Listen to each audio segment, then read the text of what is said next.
जीवित पुत्र का व्रत कथा भाषा टीका सहित।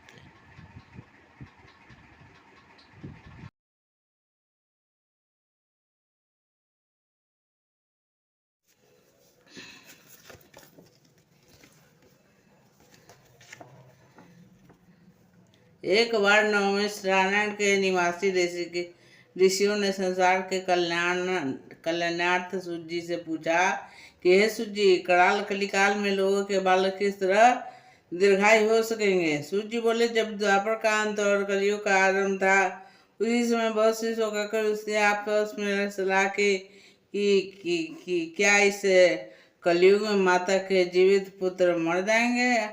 जब वे आपस में कुछ निर्णय नहीं कर सकी, तब गौतम जी के पास पहुँच के लिए गई। जब उनके पास पहुंची तो उस समय गौतम जी आनंद के साथ बैठे थे। तो उन्होंने सामने जाकर उनके मस्तक झुकाकर प्रणाम किया।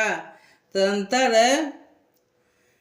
ऋषियों ने पूछा कि हे प्रभु, किस कलयुग में लोगों के पुत्र किस तरह से जीवित रहेंगे, इसके लिए कोई व्रत या तप हो, कृपा करके बताइए। इस तरह उनकी बात सुनकर गौतम जी बोले, आपसे मैं ये वही बात कहूँगा कि जो मैंने पहले सुन रखी है। गौतम जी ने कहा कि जब महाभारत का युद्ध का अंत हो रहा था, द्रोणपुत्र अश्वत्थामा के द्वारा अपने बेटों को मरा देखकर सब पांडव बड़े दुखित हुए। तो पुत्र से शोकाकुल व्याकुल होकर द्रौपदी अपने सखियों के साथ ब्राह्मण श्रेष्ठ धौम के पास पहुंची और उसने धौम से कहा कि हे विप्र, कौन सा उपाय करने से बच्चे दीर्घायु हो सकते हैं, तो कृपा करके ठीक ठीक कहिए। तो धौम बोले कि सत्ययुग में सत्यवचन बोलने वाला, सत्याचरण करने वाला समदर्शी जिमतवाहन नामक एक राजा था। एक दिन वह अपनी स्त्री के साथ अपनी ससुराल गया और वहीं रहने लगा। एक दिन आधी रात के समय पुत्र के शोक से शोकाकुल कोई स्त्री रोने लगी, क्योंकि वह अपने बेटे के दर्शन से निराश हो चुकी थी।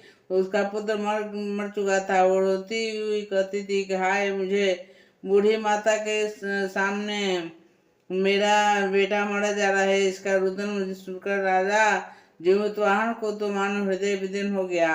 वह तत्काल उस स्त्री के पास गया और उससे पूछा कि तुम्हारा बेटा कैसे मरा। बूढ़ी ने कहा, गरुड़ प्रतिदिन आकर गांव के लड़कों को खा जाता है। इस पर दयालु राजा ने कहा कि माता, अब तुम रो मत, आनंद से बैठो, मैं तुम्हारे बच्चों को बचाने का यत्न करता हूँ। ऐसा कहकर राजा उन स्थान पर जहाँ गरुड़ आकर प्रतिदिन मांस खाया करता था, उसी समय गरुड़ भी उस पर टूट पड़ा और मांस खाने लगा। जब अतिशय तेजस्वी गरुड़ ने राजा का बायां अंग खा लिया, तो झटपट राजा ने अपने दाहिना अंग फेरकर गरुड़ के सामने कर दिया। यह देखकर गरुड़ जी ने कहा कि तुम कोई देवता हो, कौन हो तुम? मनुष्य तो नहीं जान पड़ते। अच्छा, अपना जन्म कुल बताओ। पीड़ा से व्याकुल मन बोले राजा ने कहा कि हे पक्षीराज, इस तरह के प्रश्न करना व्यर्थ है। तुम अपनी इच्छा और मांस खाओ। यह सुनकर गरुड़ रुक गए और बड़े आदर से राजा के जन्म कुल की बात पूछने लगे। राजा ने कहा कि मेरी माता का नाम सभ्या है, मेरे पिता का नाम शालिवाहन है, सूर्यवंश में मेरा जन्म हुआ है और जीवितवाहन मेरा नाम है। मन से जो भी अभिलाषा हो वर मांगो। राजा ने कहा कि हे पक्षीराज, यदि आप मुझे वर दे रहे हैं तो वर दीजिए कि आपने अब तक जिन प्राणियों को खाया है वे सभी जीवित हो जाएं। हे स्वामी, आप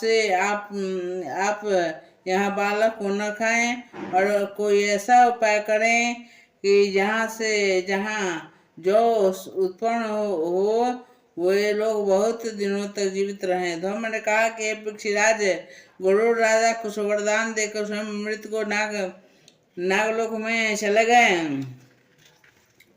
और वहां से अमृत लाकर उन्होंने उन मरे हुए मरे हुए मनुष्यों के हड्डियों पर बरसाया। ऐसा करने से सब लोग जीवित होकर हो गए।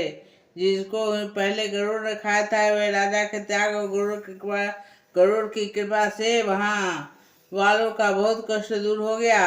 उस समय राजा के सिर की शोभा दुगनी हो गई। राजा की दृढ़ता देख गरुड़ ने भी कहा, मैं संसार के कल्याणार्थ एक और वरदान वरदान वरदान दूंगा। आज अष्टमी कृष्ण सप्तमी से रहित तुम अष्टमी तिथि है। आज से ही तुमने यहाँ के प्रजा को जीवन दान दिया है। वे बस अब से यह दिन स्वभाव हो गया है।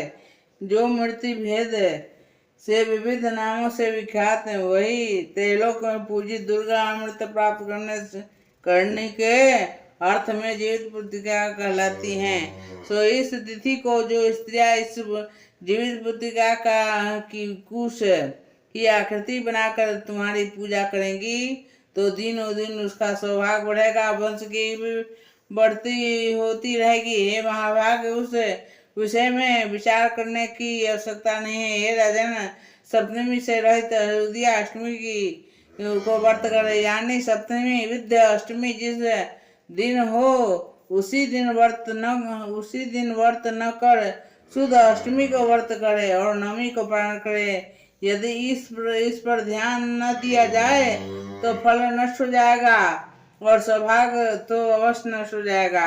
जीवितवाहन को इस तरह के वरदान देकर गुरुदेव वैकुंठ जल धाम में चले गए और राजा भी अपनी पत्नी के साथ अपने नगर को चल दिया।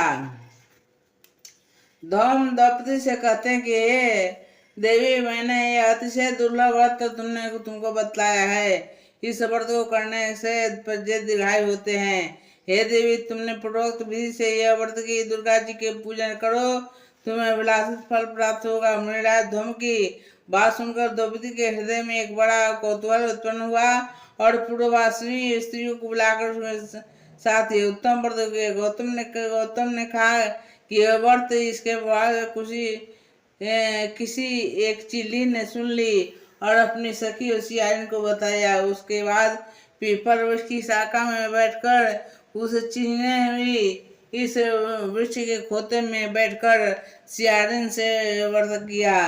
वही चिल्ली किसी उत्तम ब्राह्मण के मुख से यह कथा सुनाई और पीपल के खोते में बैठे हुए अपने सखी को सुनाया।